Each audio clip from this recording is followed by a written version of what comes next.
Hey! Moonlight Ghost there. Tours. I didn't see you there. Oh god, it looks terrible. No, you look great. Moonlight Ghost Tours. We're about to leave, and Marlene got me an amazing little birthday gift. A month in advance. It's okay. I'm using it tonight. So the tripod and selfie stick. So this is a first for me. So you know what they say about firsts? They're always memorable. So let's use it. All right, everyone. Welcome to Ye Old Coloma. We just passed the cemetery. Now we're here at this little crossroads. The Marshall Monument is down that way. Now you can't see it. But the first order of business that I want to go check out is going to be where Marshall discovered gold. John Marshall, that is, in 1848. So that's going to be pretty cool, actually. I'm feeling if we're going to start this off, we might as well start it where it all began. That's a sign for the park here. They're closed too, so it looks like we're going to have to walk our happy butts over, which is fine by me. It's going to be a little spooky. But then again, with a full moon over us, I think we're gonna be just fine. The veil's thin. I'm confident that we'll at least get some orbs or something. The little apparition that appeared when we were doing it at Lotus Park last month was a little spooky because I did not notice that there was an apparition behind me until I got home and I was evaluating the pictures. In this case, a live picture, and I showed that to a Deputy Garrett Janai, and he confirmed that there's a lot of activity around here, so he's going to show me some stuff on that soon. I'm going to talk to him more on the subject and more things to do with the local history here, so I'm really looking forward to it. I'm all loaded up with my essential oils. I've got my big Crocodile Dundee Bowie knife that I'll show you here in a second. And you know what, since we're here, actually, I might as well bring us to the jailhouse. Now, the jailhouse was the first real place that they could really hold people here in Coloma.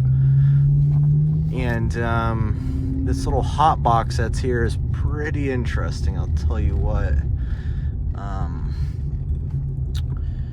Yeah, the full moon's quite not yet overhead, but that's okay. That'll do for now. Alrighty.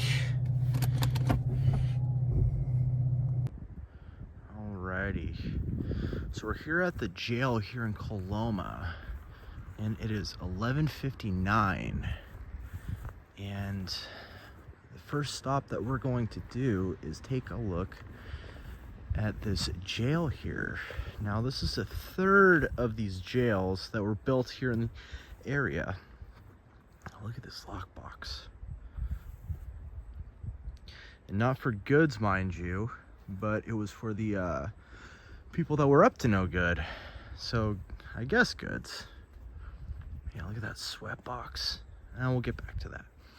So this, in its entirety before, was actually 2 stories.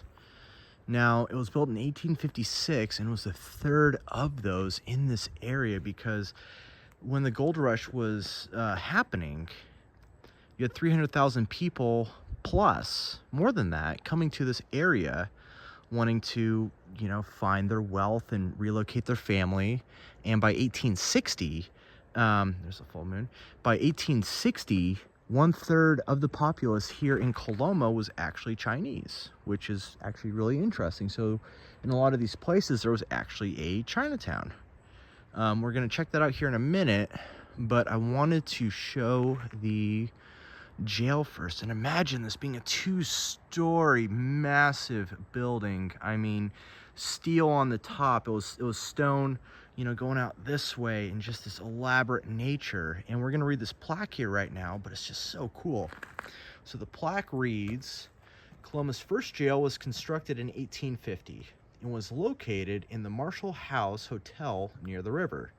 The second jail was made of large rocks and was situated on High Street. It was used from 1850 to 1856. The partial remains of the third and final jail are what you see before you. This jail was completed in 1856 while Coloma was still the county seat of Eldorado County, designed by M.F. Butler, who later designed the California State Capitol. This two-story jail's first floor was made of granite block and steel, making it one of the most impressive and secure jails in California at that time. It had 8 cells and could house at least 16 prisoners. One of the cells still remains changed little since the jail was first built. And then, of course, Marshall Discovery Park. So it's just really, really interesting. Let's first show the inside of the cell here. And I'm hoping to get a little activity because it is a full moon and we are in a spot that should have. One thing I want to do is I want to say hello, whoever's here. I hope you're doing okay and you're not keeping yourself stuck in this little spot. What's cool actually though is that on how high the ceilings are. The ceilings are like 10 feet tall. Imagine that though, being stuck. Anyways, these blocks are huge. I mean, you kind of, I know you can see how big these things are, but these things are big, huge stones. And look at that original steel, still holding up after all these years. The mortar's still coming apart, but I mean, for what it is, hardy construction. And look at this 2-tiered system. I mean, even if you got out of your cell, I mean, there's like, it's how daunting of a task. So cool. So very, very cool. I mean, after all the snow and rain and everything else, and it's just very interesting.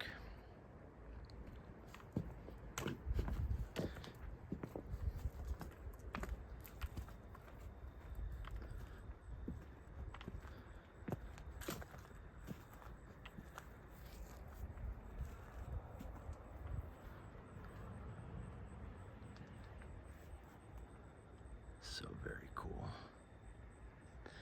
Yeah, there's this big, huge field, and up about right there, I would say pretty much underneath that star that you can see, that's where the Marshall Monument is, where we're gonna go check out. Now on the camera, you can actually see all that light, but to me, with my eyes, that actually, I can't see that. So it's actually really cool that you can. And of course, that beautiful strawberry moon. When I was actually driving down here, it was incredibly blood orange and it was a bit eerie. It was lower in the sky, so had more to do with the particulates in the air.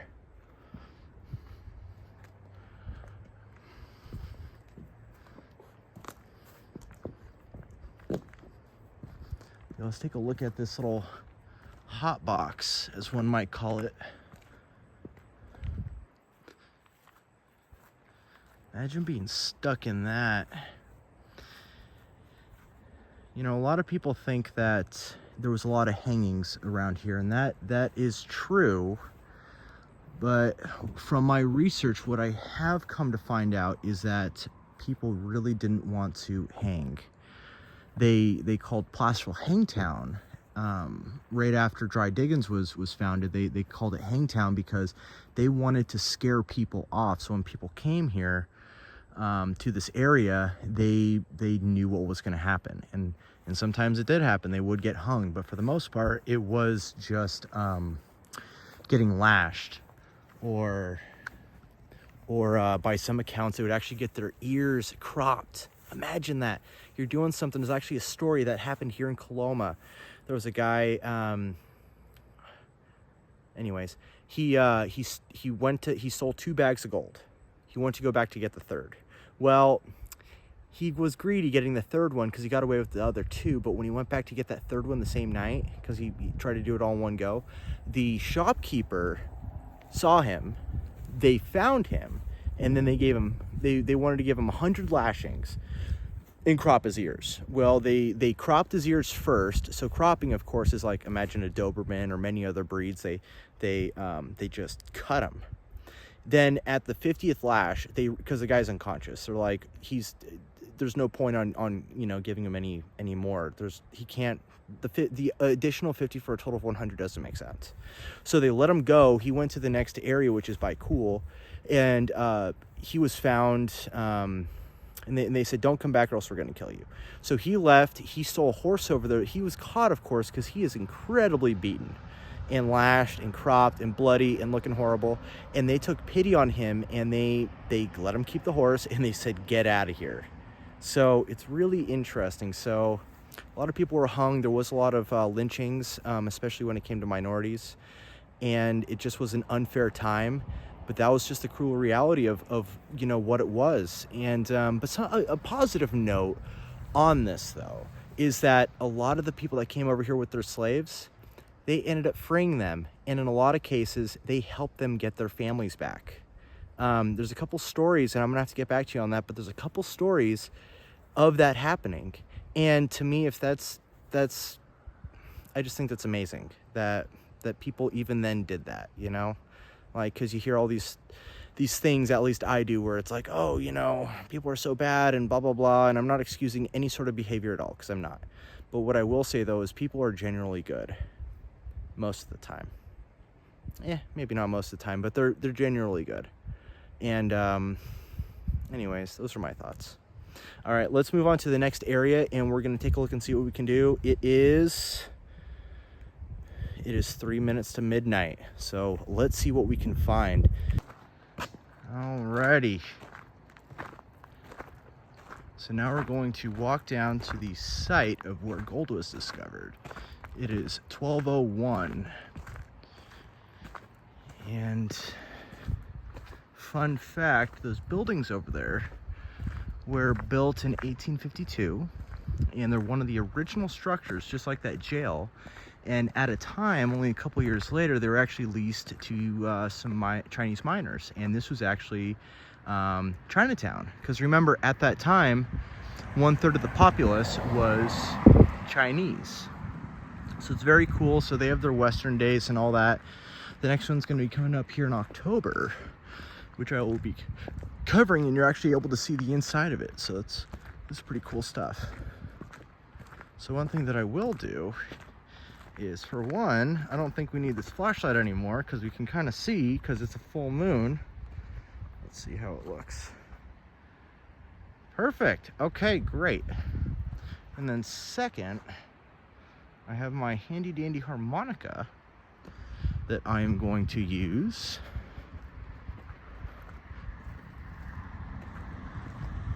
just so the mountain lions and bears and all that stuff know that I'm around, because that's the biggie when it comes to things like this, is that you typically startle the animals.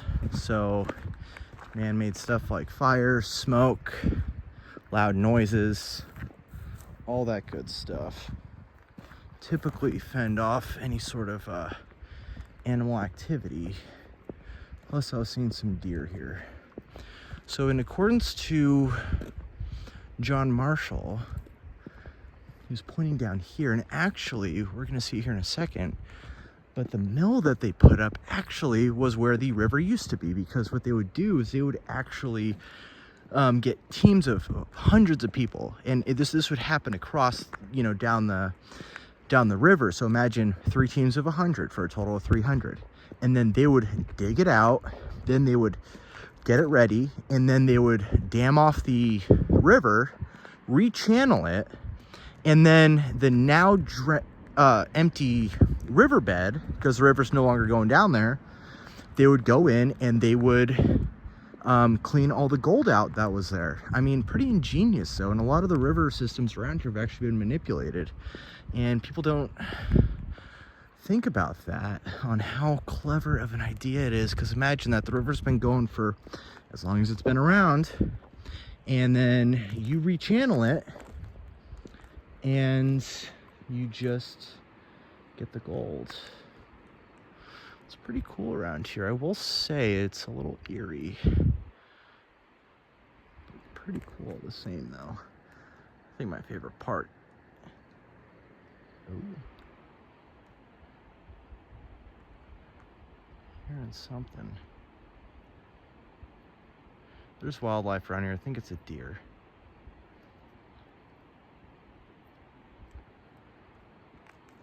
We're gonna go investigate.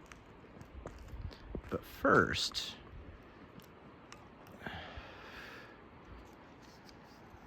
getting myself in order. I've got my knife situated, and then I've got my handy dandy harmonica.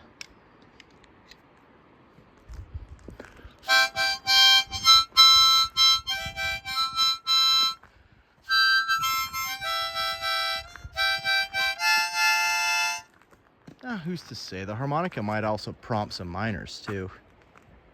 Since we're here, let's kind of take a look at this little plaque. Oh, man, in the pocket. Let me get my phone out and boom. All right. Coloma Road, here in the valley of the Coloma Indians. Yeah, so that's the old way that they used to spell Coloma. And in their tongue, it actually meant beautiful, which to me is actually really cool that they only subtly changed the name. Coloma. Very cool stuff. Anyways, James W. Marshall discovered gold on January 28th, 1848. In the tail race on the Sutter's Law Mill, the old Coloma Road, opened in 1847, from Sutter's Fort to Coloma, was used by Marshall to carry the news of the discovery to Captain John A. Sutter. During the gold rush, it was used by thousands of miners going to and from the diggings. In 1849, it became the route of California's first stagecoach line, established by James E. Birch. And landmark number 748. What's interesting, though, is in Placerville, landmark 1 and 2 are there, so why is 748 here? It took a while. And then the bottom bit, since we're here, placed by the California State Park Commission in cooperation with the Golden Key of Greenwood, Eldoradocounty Chamber of Commerce, and the Grand Parlors and the native sons and daughters of the Golden West, circa 1960. Very cool. I don't know, I'm gonna keep playing this little harmonica. I'm feeling like it's right in line. But here's this. Yep, it made my heart thump, for I was certain it was gold. To be fair though, he actually didn't know what gold looked like. And it only was until he went down to Sutter's Fort and there was a Georgian miner. So I'm gonna have to put this in the video because I don't recall his name right offhand, but he was down there and heard about it. So he went and saw the gold, and he confirmed right then and there that it was the gold. So James Marshall said, well, I'm going back. The Georgian miner went with him, told everybody. More than half of the Mormon miners, because around here it was just Mormons. I mean, there's other people, sure, but for the most part, the people that were working this were just Mormons. And he told them it was gold, and more than half of them said, we're not gonna make lumber anymore.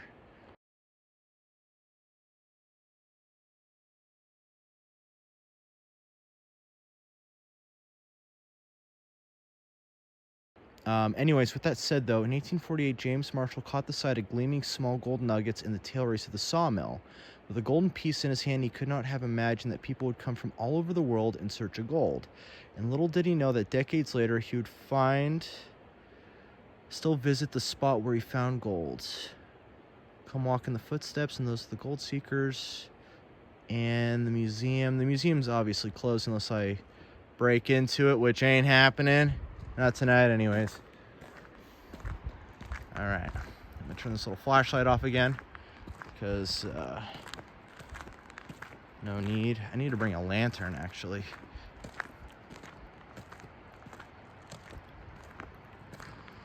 All right.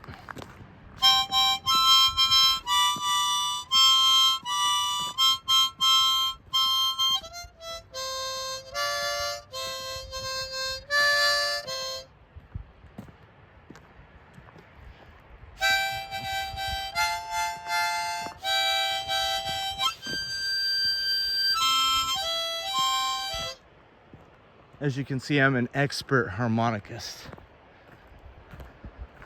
Pretty good stuff, if you ask me. I mean, yeah, I'm available for weddings, open mic nights, stuff like that.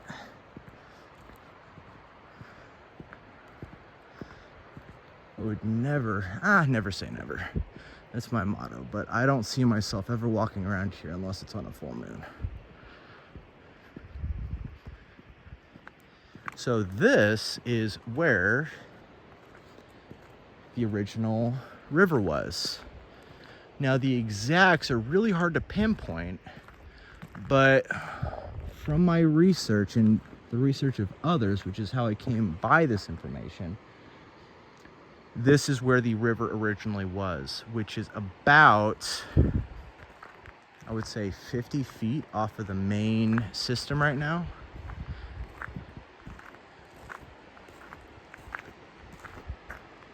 It's a beautiful park too, so I would suggest you come around and take a look at this place. Now when we're looking at the mill, I'm gonna have my flashlight on, so let's see. California's a changin'. If you had stood on the spot in 1768, 1823, and 1848, you would have been in 3 different countries. Each time California switched hands, life changed for its people. That's very true. California was a Spanish province in 1769. For the colonizers, California was a rich region with boundless tracts of land that could be turned into profitable ranches. For Native Americans, California became a dangerous place as many were enslaved through the Spanish mission system. Harsh living conditions and exposure to European diseases killed thousands. That's very true. And then the introduction of Cortez, but that wasn't, I mean, that was a couple hundred years earlier. California was a Mexican territory in 1823. For elite families, this was the golden era as the government redistributed land for the abolishment system mission. Rancheros ran their cattle and sheep ranches and ruled Mexican society. Even though there was no more missions, life in the Native Americans did not return to normal as they were forced to work on ranches. That and killed too. Many Americans saw California as a land of golden opportunity and began moving west. In the 1830s and 40s, they believed they had a duty to spread democracy across the continent, an idea called manifest destiny. But growing tension over these settlers led to the Mexican-American War, 1846 to 1848. That's very true. So what actually ended up happening is, we're going to look at this real quick, but what ended up happening though was there was the Bear Flag Revolution, and those were people coming in. So that's where the names like Stockton and Fremont and a couple other notable names that you hear in this area, and you don't think much of those names, but those people were instrumental to the founding of California, and they actually did their own Bear Flag War, and it only lasted for 10 days or so, and during that time they were claiming their own independence. So imagine 300 or more settlers, not even that, max of 500, who's to say, but anyways, so they declared their own war on Mexico, and they were going through, and the capital was in Monterey. Yeah, and that was the first capital. They raised their flag, and then news came out that that the U.S. government declared war on Mexico, and then that's what happened is that after about the 10 days, 2-week period, then the Mexican American War happened. So a little fun fact for you. So let's see. Yeah, for the Nisenan, yeah, and there's actually a couple different tribes of the Nisenan too. And the Miwoks aren't even native to this region. They were actually down in Sacramento, and it wasn't until the floods that actually drove them up here, and John Sutter actually paid them money to come up here, steal and kill the Nisenan, and bring them up, or bring them down for slave labor. And it's just really interesting stuff. I mean, the tribe's getting better. I don't know the exact numbers, but it's just really fascinating. So let's see. So to the Nisenan, Coloma was home. For generations, they thrived in the valley and mountains, building large villages and living off the abundant salmon, deer, acorns, and manzanita bushes. Coloma was far from the reach of Spanish and Mexican colonies, so the Nisenan maintained their autonomy and way of life until the 1880s. It's very true. Contact and change. European fur trappers started to enter Nisenan territory in 1820 looking for abundant animal pelts. Nisenan line changed dramatically for this contact. Fur traders unknowingly brought diseases with them. One epidemic in 1833 killed half of the valley of Nisenan. European influence had arrived in Coloma. Yeah, because they just didn't have the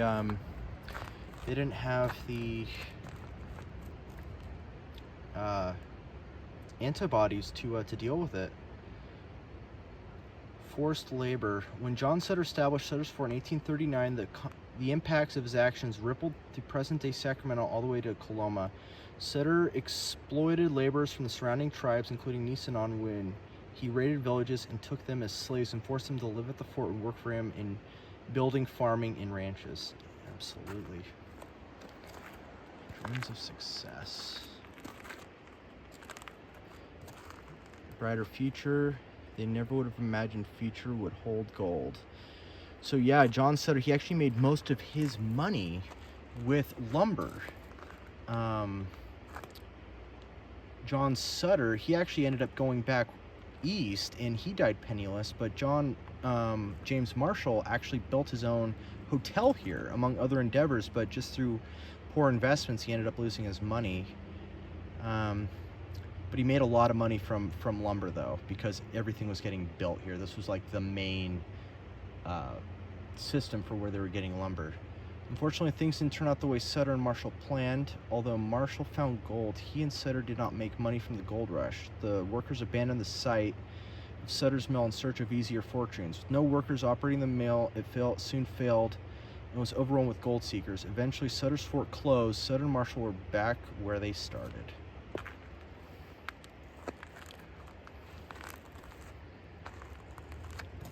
Sutter and Marshall hoped for a second chance. Sutter secured a 50,000-acre land grant from the Mexico government to build Sutter's Fort. And I think that was Avario that gave him the 50,000 acres because he wasn't using it, and so he just gave it to him, and he said, hey, I'll give you land, but you're still Mexico, and he said, that sounds great. Build a new town called New Helvetia, but he needed lumber for construction. In 1847, Sutter hired Marshall to build a sawmill and make New Helvetia a reality. It's an amazing little spot here.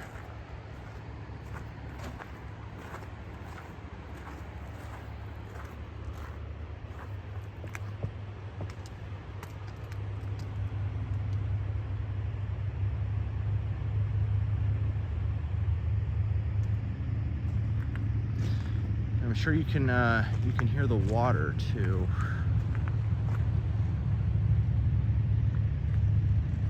It's just really cool.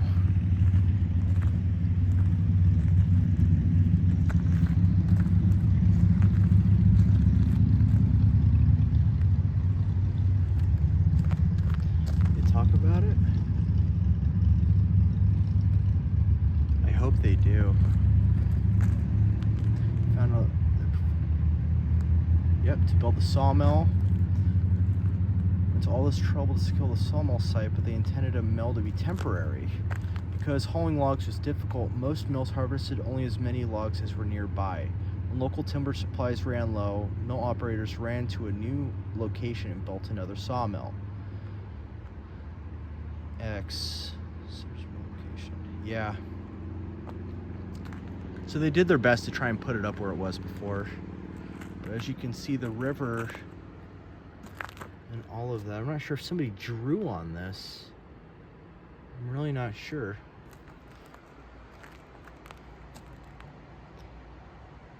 Not own the land, Sutter and Marshall persuaded the Nisenan to build their sawmill. Through their coerced agreement, the Nisenan allowed access to the site, and the sawmill moved forward.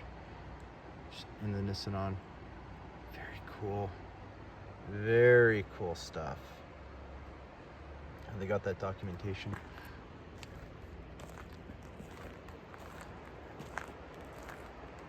Ew, look how cool that is.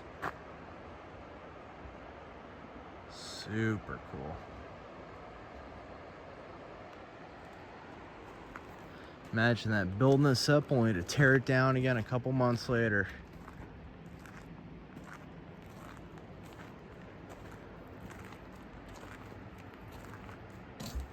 Super cool. Yeah, all hydraulic. We're not going to be climbing down there tonight.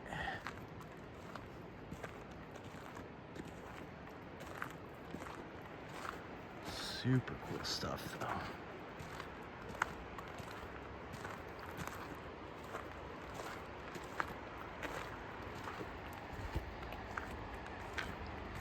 And then right in the backdrop, too, that's Mount Murphy. I actually climbed that at a time. About, I would say, 12 years ago, I climbed that just for the sake of, you know, being young and wanting to climb big mountains and hills and all that good stuff. I climbed up there, and it took me all day. Ran out of water, and I was grateful there was a house up there, and there's actually a cannon that is up there, and they would use that, and they would fire it off to let the settlers know down here that there was some sort of invading force from the natives. So really interesting that that cannon's still up there, and at a time I'd really like to document that and go up and get a little history lesson from them. But anyway, so since we're here, we're going to look at this, and then we're going to go on to the next location. Ditch that drained the water away from the water wheel and channeled it back to the river was too shallow. To deepen the tail race, the workers blasted the bedrock and dug out the loose debris. Marshall used the river's power to help excavate the loose material by letting the river run freely at night and checking results in the morning. Marshall checked the channel like every other day, but this morning he found gold lodged in the cracks of the bedrock. James Marshall thought he'd found gold, but it could be fool's gold. Gold is soft, but fool's gold breaks apart, so Marshall hit the nuggets with a rock. The rocks bent but did not break. The nuggets were not fool's gold, but Marshall still needed to rule out other metals like copper. Jenny Wimmer tried her own test. She soaked the nuggets overnight in lye, knowing the caustic solution would remove the luster from copper. In the morning, the nuggets were still a shiny yellow gold. It was gold. That's right. She left it in there for a couple days, actually, to see what would happen.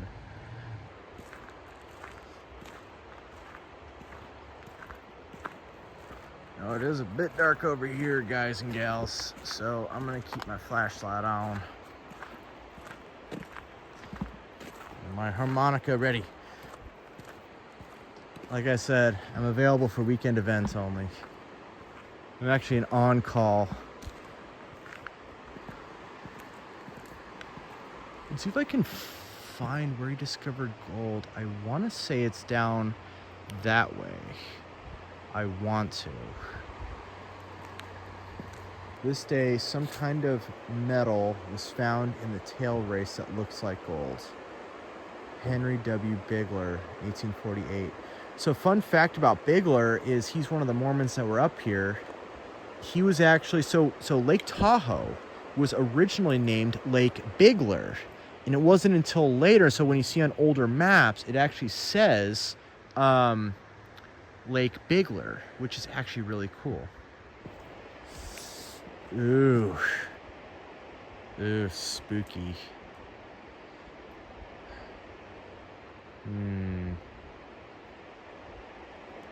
How spooky do we want to get it, guys and gals? Extra spooky it is.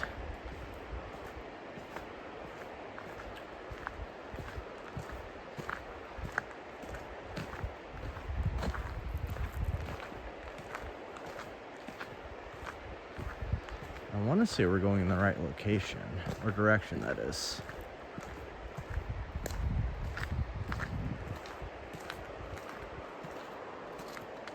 Ooh, it's kind of like when you're climbing up a ladder. It's like, don't look down. It's more of like, don't look back. Not sure which is better with my eyes or the camera.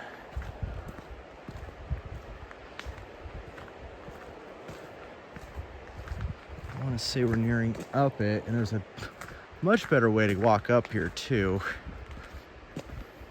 which isn't so creepy. There's a full moon, and it is helping me out a lot though, so. Got my hand on my knife.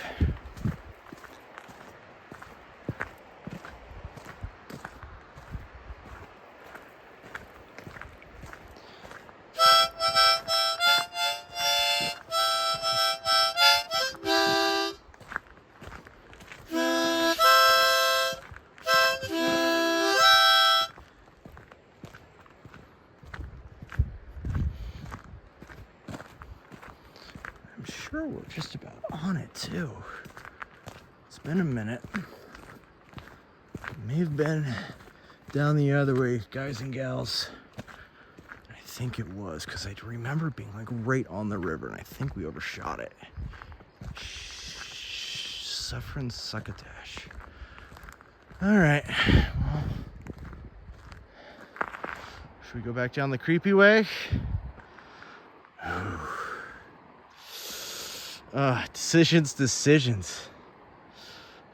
Beautiful full moon. We just walked under the canopy. It's not to say I don't want to. Who am I kidding? I don't really want to again. That was a little creepy.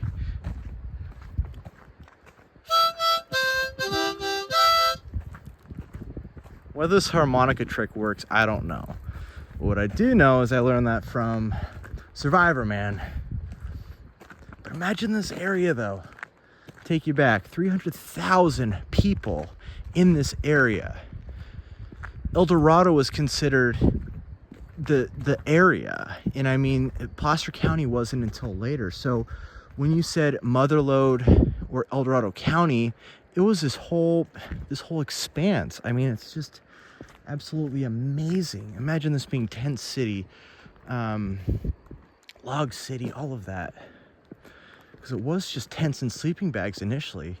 Then as time went on, there was hotels and general stores and brothels and gunsmiths and of course the jail and a police system and all of that good stuff. So it's just absolutely amazing.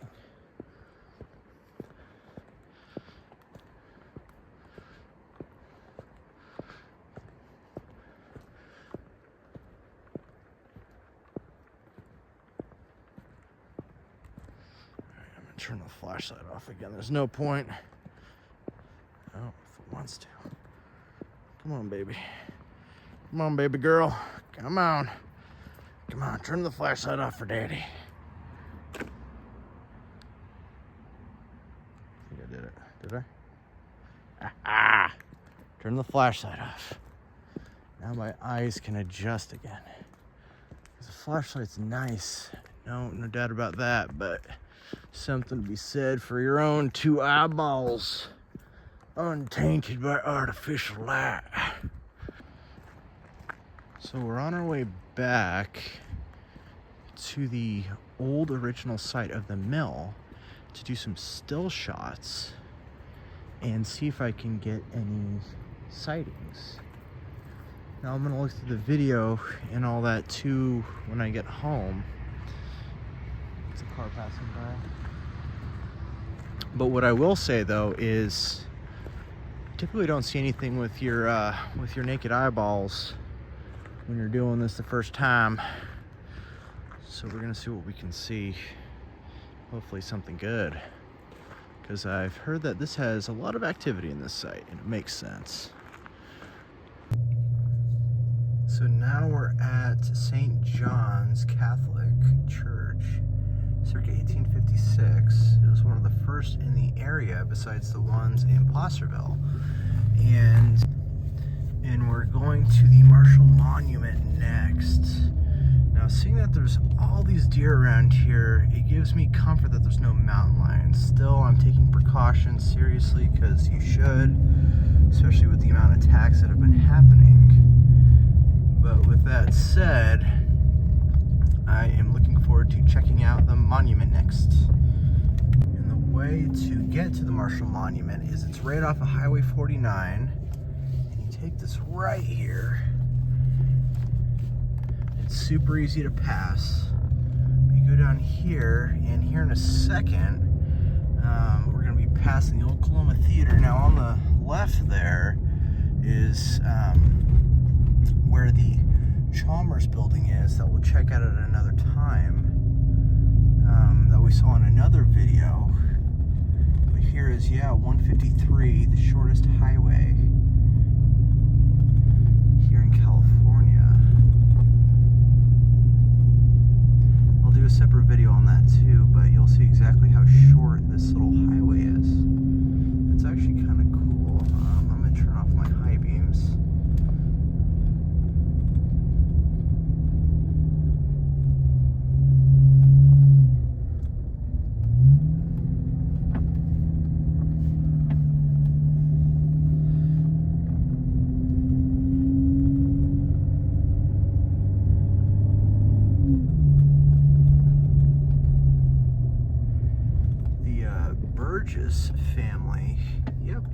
go. End of the highway. Boom. The Burgess family, they were African Americans, and they came over here, and they were slaves. And then at a time, his family was able to buy his siblings freedom, and he started a family. And as far as I know, they still own the area over there, actually, which is pretty cool. And he was a little upset that they built the Marshall Monument right on his land. See what we can see. All right, this is 1 a.m. Hopefully the police aren't called on us for exploration, because this is a private residence after all, so we gotta be quiet. I don't think I can play my harmonica here either. I'm still gonna keep it with me if I hear anything.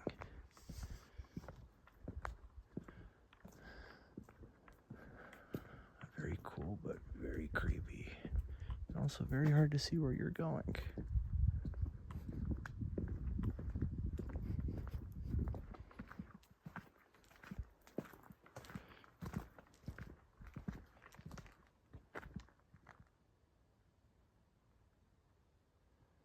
Thought I heard something. And actually, up here by the Marshall Monument, we'll take a second. There's all of these benches and stuff. And there's a beautiful moon.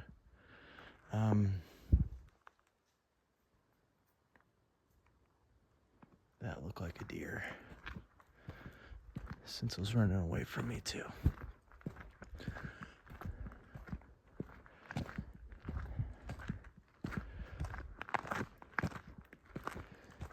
Marshall's cabin is down that way, so at another video we're gonna go explore with some of the equipment we're gonna get.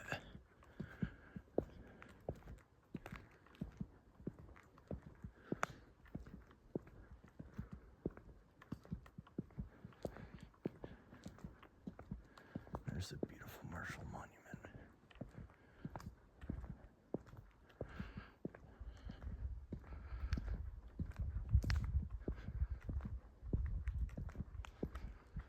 Tens of thousands of people actually came up here during the commemoration of this. And yeah, he points down to where we were at a little earlier, right down there to the tail race.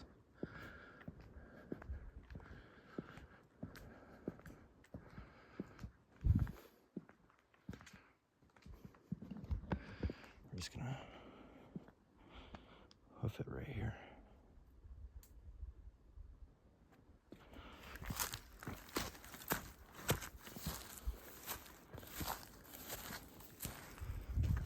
There we go.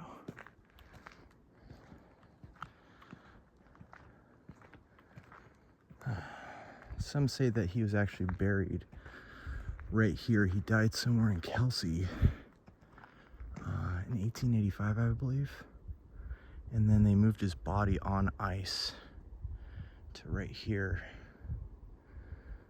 I'm gonna have to confirm that, but from my research, that's all I've really been able to find.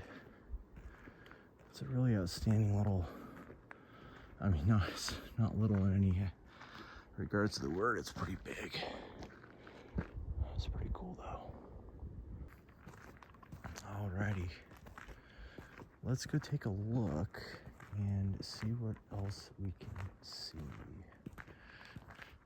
Uh-oh, I think I woke the neighbors up. Because remember, this is a private residence, so if you come gallivanting like me, you might get the police call on you. So let's get out of here. It's not to say that I'll get in trouble, but not needed trouble, that's for sure. I got stuff I gotta do. Like, what's this guy doing here?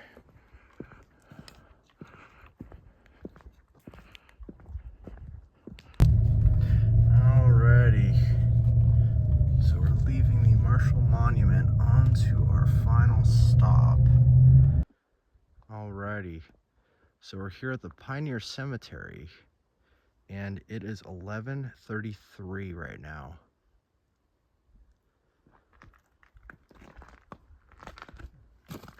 According to records, there are 600 people that have been buried here, and a third of those don't have headstones anymore. We're gonna walk around a bit and take a look. Seeing as the veil is thin, I think this is an appropriate time to walk around. I will say though, I just stepped over the boundary into the cemetery and I just got a little slight headache. I would say it's probably about a 2 out of 10. Let's see. The cemetery is a final resting place for many 49ers. Among these graves are the remains of miners, farmers, merchants, tradesmen, and their families, as well as murderers and prostitutes. The cemetery contains an estimated 400 to 500 graves. Many are unmarked, as the wooden markers disappeared long ago. The oldest existing gravestone is dated to 1850. This place is also the site of the famous double hanging of convicted murderers Jerry Crane and Mickey Free. From a story I heard about Mickey Free is that he actually, make sure if you come to this place or any place, you know, to mind your manners. But Mickey Free, he was over at the Somerset House, and he gave the book to the woman over there, whose name I don't recall. And he went and killed a couple people. Oh man, some little dinosaurs for some children. And anyway, so he was caught, Mickey Free that is, and he claimed that he killed more people than Joaquin Murrieta. And the Bible that he gave the owner of the Somerset House, he claimed, and in joking, half sincerely and half jokingly, that if he had read the Bible, he would have had a different life. Makes you wonder if that's actually true, or if he was just I don't know.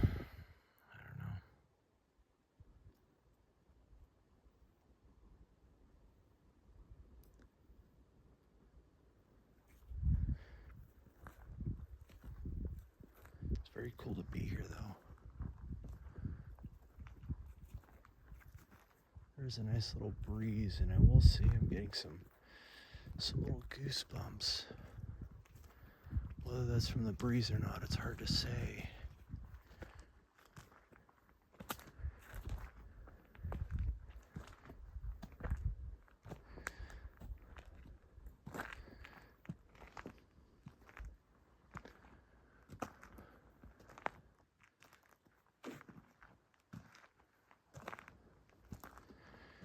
The veil is thin.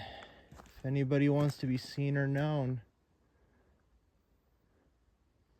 please help me. Please help me see you.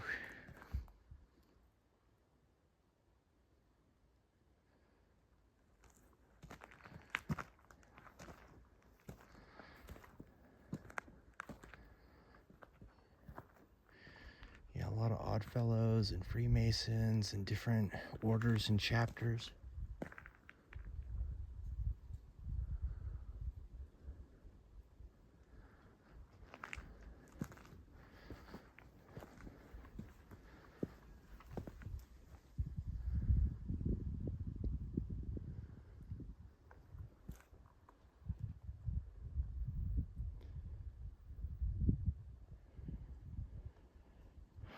It's beautiful, but it's also super surreal and creepy.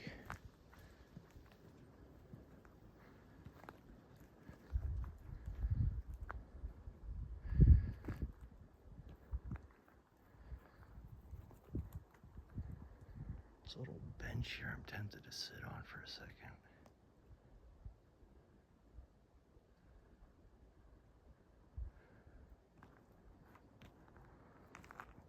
Look at how beautiful this is. Yep. Nathan Hawk, Mormon Battalion, California Rider, Star Express. How cool. How very cool. It looks like a little unknown grave. Who is that?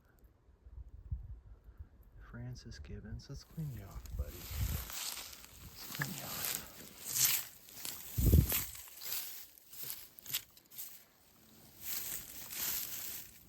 Huddle. Francis Gibbons Huddle. Family must love you. A little beautiful tree. It'd be cool to actually come back and replant that.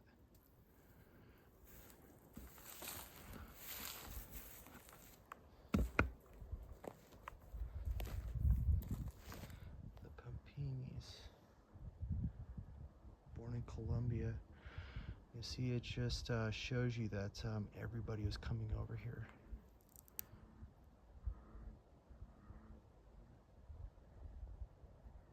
Sounds like a dirt bike or a chainsaw on the back.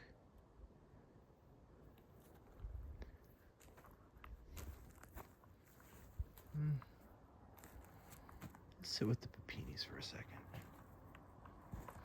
See if we can't hear anything or something.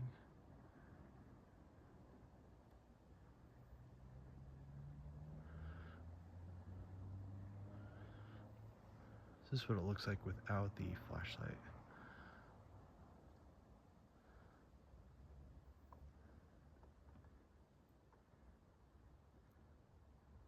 I would say my visibility is at about 10%, depending on the area.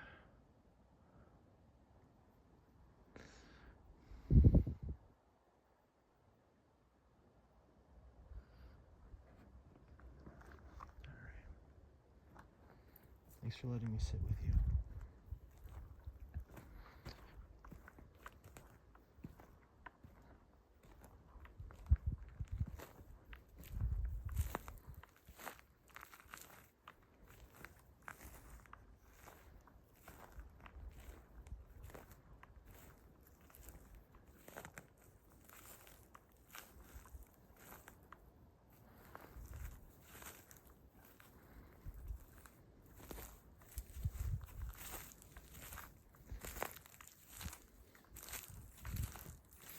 Fun fact, if you go to a graveyard such as this, full moon or not, and protection or not, you're gonna wanna, for one,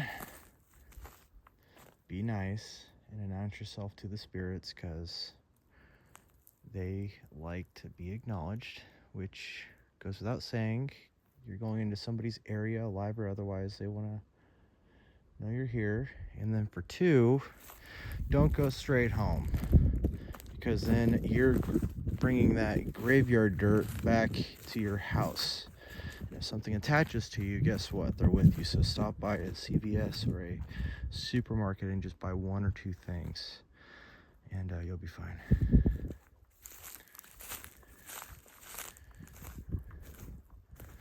Oh man, look at how big that plot is. Holy shnikes. How cool. Oh man. I'm not going to get lost, but I'm getting a sense of being lost. I usually have a really good sense of direction. I want to say the car's to the right, but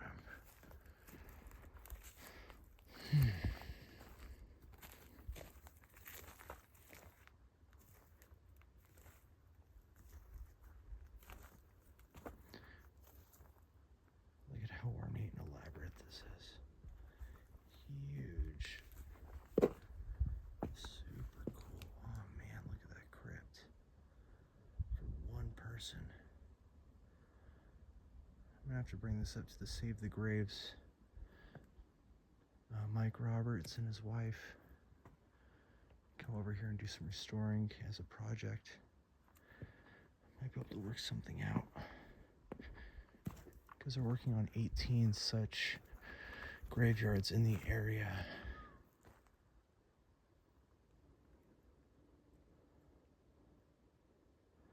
I just heard a little whistle.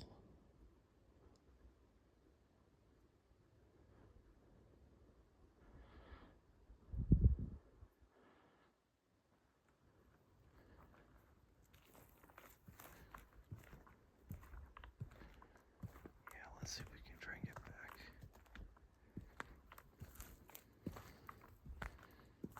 Oh, and fun fact too, these are oleanders. So as beautiful as they are, don't pick them. Because they're poisonous. I'm getting mighty anxious now. Ooh. Oh, thank goodness. Oh my goodness, there's the car. I'm getting really anxious right now.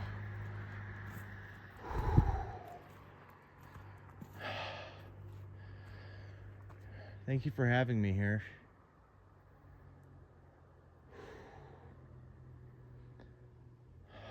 I'm gonna come back at a point and hopefully we can have a conversation.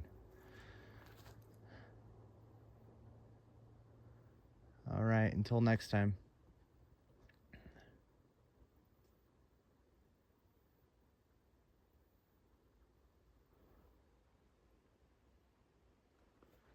I'm getting real creeped out now.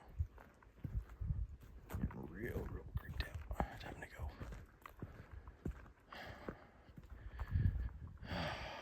Keep your cool, Jackie boy. Keep your cool. Everything's fine. Everything's just fine.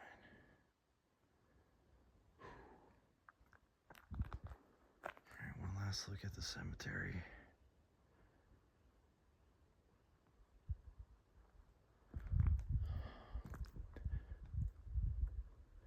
A little bit of a story before we depart is that across the street over there is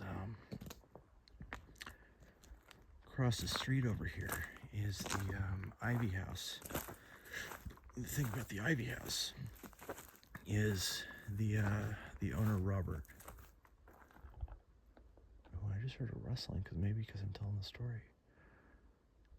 Robert Chalmers?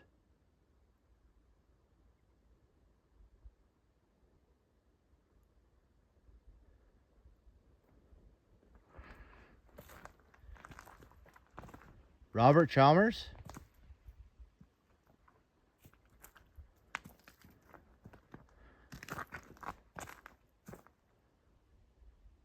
I heard you used to come over here at night and sleep in the empty graves. Is that true?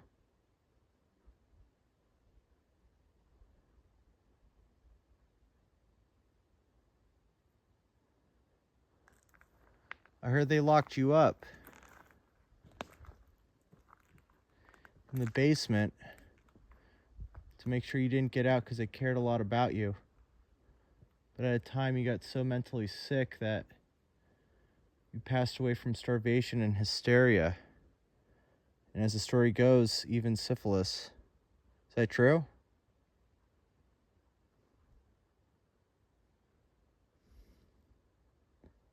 Because Robert Chalmers owned the Ivy House. I keep calling it that, the vineyard house across the street. And used to walk over here and fall asleep. It's late. I'm not sure if I'm hearing things or not. Anyways, yeah. All right, time to get back. It's 1:47, so I think that's about good. But all right.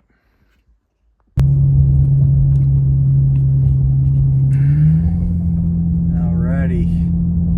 So we're on our way back, and that was a fun little experience. I hope you guys enjoyed it. I'm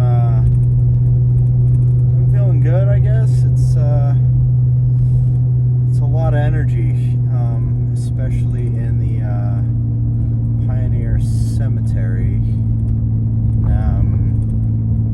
My thoughts? Well, I had a good time. There's some creepy moments for sure, absolutely. But I mean, when you're doing spooky things at night, you tend to get spooked. So that's a fact for sure. When will I be back? Very soon, actually. I'm gonna get some equipment and go do that. So yeah. Yeah, I don't know. Yeah. It's not to say I feel unsettled. That's not how I feel, but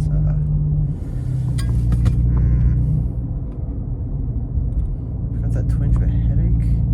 I don't know if it's because I'm thirsty or I mean for me to say, I'm saying that now because it makes sense because I am a little thirsty, but to the extent of getting a little thirsty and you know, suddenly a headache appears. I mean, I don't know if that quite makes sense to me. Yeah. I feel like there's something I have to say. I don't know what it is. Alright, well. This is Jack with Moon Knight Ghost Tours. Alright, guys. Alrighty, Jack here again. A little update from my experience. Yeah, so it's 1:53, and I'm heading back to town on the Cold Springs Road. I'm feeling good about the photo shoots and the film shoot and all that good stuff, and I'm just feeling a little kind of, I wouldn't say strange, you know. It's like I guess what's kind of bugging me is and I guess it makes sense, but then it doesn't, but I walked into the cemetery boundary and I was feeling kind of confused. And that twinge of a headache happened, you know, like, I don't know, I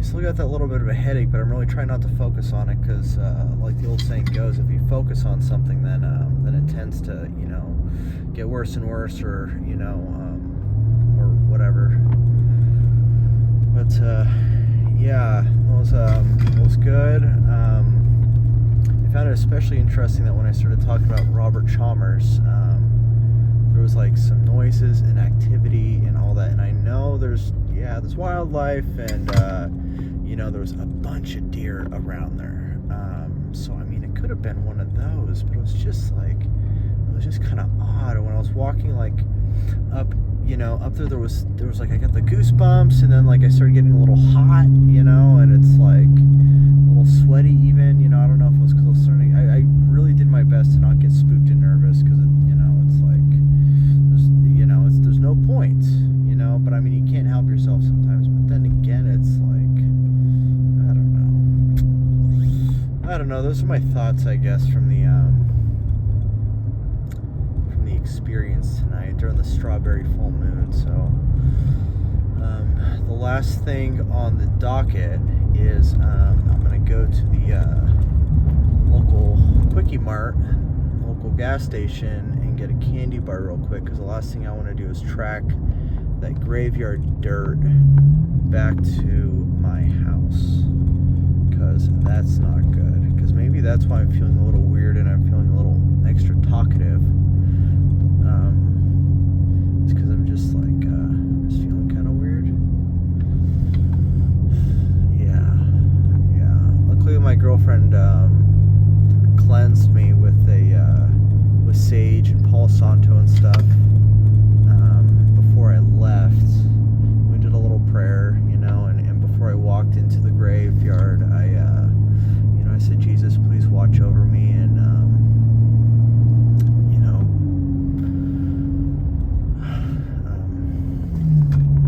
but still, though, things attached to you, you know, especially when you talk about them. So definitely right after I get done with the gas station, because it like throws their like trail off or something. I don't recall exactly where I heard this from. I think it was Michelle Ryan when we were doing the film shoot last month.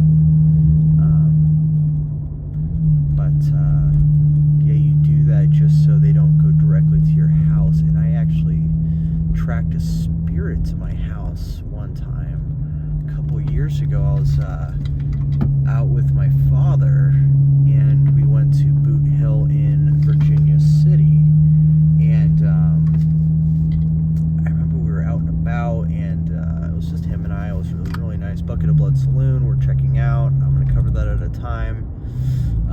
But anyways, so we're in the graveyard taking some photos, this and that, you know, just checking it out. It's all boomtown. And I felt this like spirit, and it was especially after I saw these twin babies. I want to say they were twins because they're both the same age, and you know, I don't even know if they're, I don't recall the exacts, but what I do know is that they were infants, like 3 months old, 6 months old, not even. And I got back, and for a couple days I was just feeling just really off. To the extent of how it feels now, I can't say because it's been so long, nor do I really do this stuff. And it was during the day too. I wasn't even doing it like this where the veil is really thin and you're actually really more exposed. So but I remember getting home, and I used some Palo Santo, and I had to cleanse the whole house, and I had to do it a couple times, and then I really started feeling better. I've had a couple spooky experiences and you know, stuff like that, some of which I may disclose at a time. Others I might just kind of let die with me, because you know, sometimes I just feel like you know, if you give it power, just like with the headache, if you give it power, then that's all it needs, you know. So anyways, this guy's like right behind me. Come on, man, it's 2 a.m. and he wants to go home, whoever he is, just like me. But I'm talking to you guys, so all right. Well, hey, thanks for joining me. This is Jack with Moonlight Ghost Tours, and I'll see you in the next video. And I look forward especially to going back there, maybe during a full moon, maybe not. I'd like to go to another location during the next full moon and checking it out, but I definitely do want to go to Coloma again, and with equipment, because I think that would be really, really cool. And fun fact, the full moon actually happens for 3 days, so it would probably be a good chance that it will be during one of those full moons next month. So look forward to that. All right, guys, have a good night, rest easy, and I'll see you in the next video.